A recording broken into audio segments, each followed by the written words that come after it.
The delegate from Fairfax, Delegate Hugo. Mr. Speaker, I rise for a point of personal privilege. Delegate has the floor.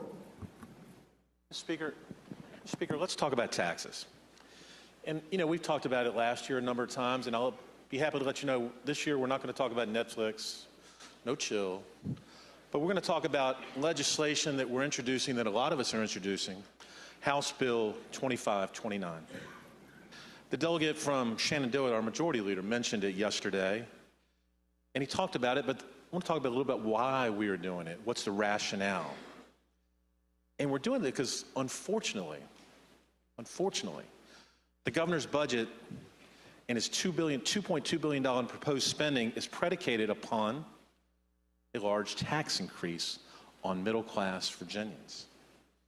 And as you heard yesterday on the comments from the gentleman from Shenandoah, he said the $1.2 billion tax increase is done on arrival. I'll just say it's highly problematic, because what we see on our side, our first and foremost effort is to say no to a hidden tax increase that's found in the governor's budget. We've got a bill, and there's a number of other bills out here. Each one of the Republican bills says no. Let's give the money back to the people who are paying the taxes, the taxpayers of the Commonwealth. Our plan is responsible. It'll provide targeted tax relief to middle and low-income Virginians without costing the state a penny.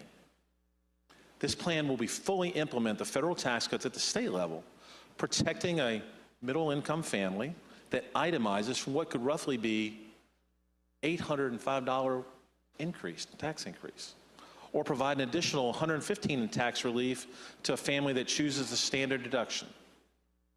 Our plan does it in a couple simple ways.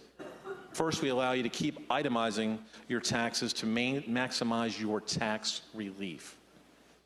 Even if you take the standard deduction at the federal level, you can itemize at the state level. This will provide maximum flexibility to all families in Virginia.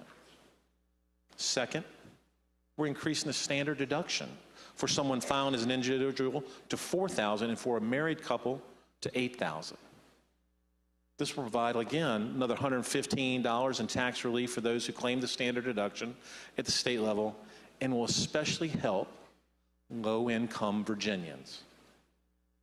And third, we're maintaining the existing rules for state and local tax deductions that the federal law changed.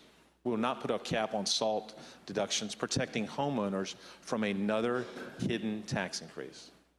Our plan will return money to hardworking taxpayers, while the governor's plan, unfortunately, forces families to pay hundreds of dollars in higher taxes and uses that money to drastically increase spending.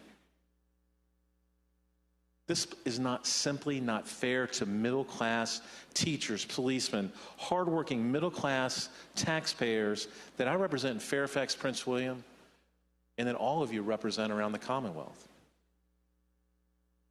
Did you know that under the Democratic tax bill, many middle-class families will no longer be able to deduct their mortgage interest, property taxes, health care expenses on their state taxes?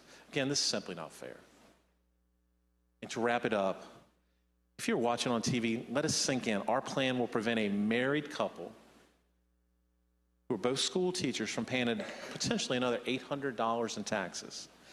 Under the Democratic plan, not only do a newly married couple both pay higher taxes, but then that tax money would be given to people who right now are not paying taxes.